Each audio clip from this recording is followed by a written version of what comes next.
Quantitative example 2, graph with numbers.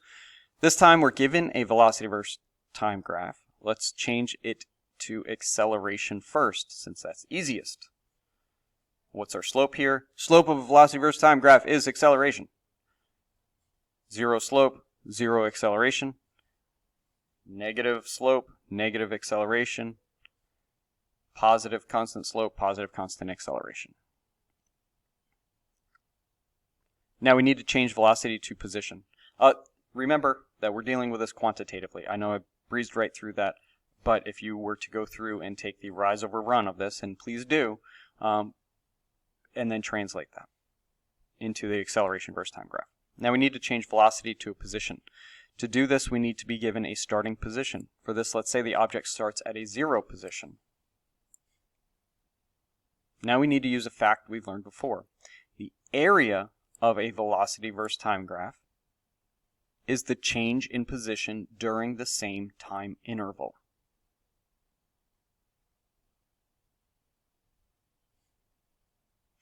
Now we're going to split the velocity into rectangles and right triangle shapes. Why rectangles and right triangles?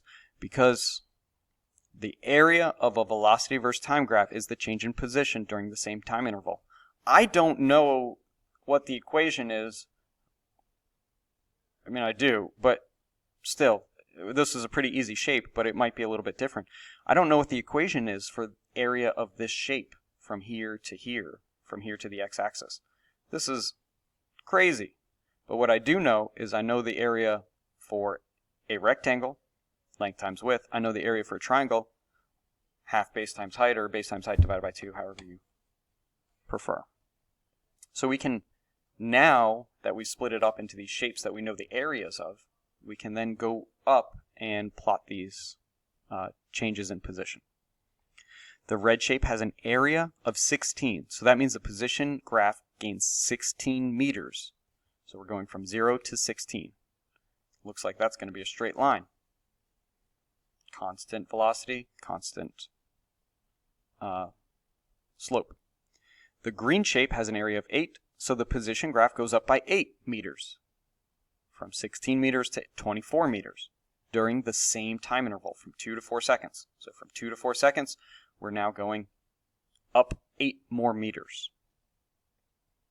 The blue has an area of -8, negative because we're below the x-axis, so the position graph loses 8 meters during the interval spanned by the blue triangle only. So from 4 to 6, we drop down. Notice we were moving forward. We crossed the x-axis on our velocity versus time graph at 4 seconds. So then everything afterwards is a change in direction. Purple shape has an area of -16, so the position graph goes down by 16 meters during the interval spanned by the purple shape. Now we go segment by segment and choose the correct graph shape to put on the position graph to connect the dots. This is where memorizing those patterns really comes in handy. The red segment is a constant positive velocity, so the position graph will be a line with a constant positive slope. The green segment shows that velocity is positive but decreasing to 0. Position graph needs to curve so that it is positive and the slope decreases to 0. Blue segment shows the velocity going from 0 to negative, so the position graph needs to curve so that its slope goes from 0 to negative.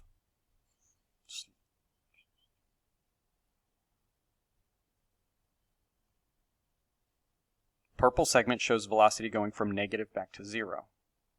So the position graph needs to curve so the slope starts out negative and then eventually goes back to being 0, that flat line. Last example, suppose we are given this acceleration versus time graph. To make a velocity graph, we need a starting velocity. Let's say this object starts at rest. To change acceleration into velocity, we need to know this fact. The area of an acceleration versus time graph is how much velocity changes. The area of an acceleration versus time graph is how much velocity changes. So we make the acceleration graph into shapes with areas. Notice that only 2 of the 5 segments actually have an area. Between 0 and 2 seconds, there's a 0 area, so the velocity does not change. Between times 2 and 4, the acceleration graph has an area of 6. This means that velocity has increased by 6 meters per second. Between times 4 and 6, there is no area, so the velocity does not change. Between times 6 and 8 seconds, the acceleration has an area of -6, so the velocity graph loses 6 meters per second. For the last 2 seconds, there is 0 acceleration because there's 0 area, so there's no change in velocity. To change a velocity graph into a position graph, we need a starting position. Let's say, again, that it's at 0. We also color each of the 5 segments and look at one segment at a time. The first 2 seconds has 0 velocity, so position cannot change. For 2 to 4 seconds, the area of the triangle under the graph is 6, so the position increases by 6 meters. That's a typo. 6 meters, position measured in meters. For 4 to 6 seconds, the area under the graph is 12.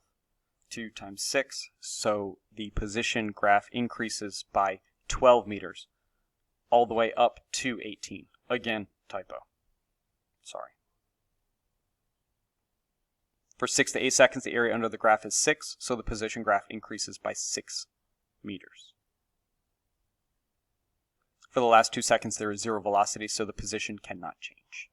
Now we can connect the dots with our different graph shapes. 3 of the segments have constant velocity, white, red, white, so that means a straight line on the position graph. The yellow segment shows velocity going from 0 to positive. So the position graph has to curve from 0 slope to positive slope. The green segment, we are going from positive to 0.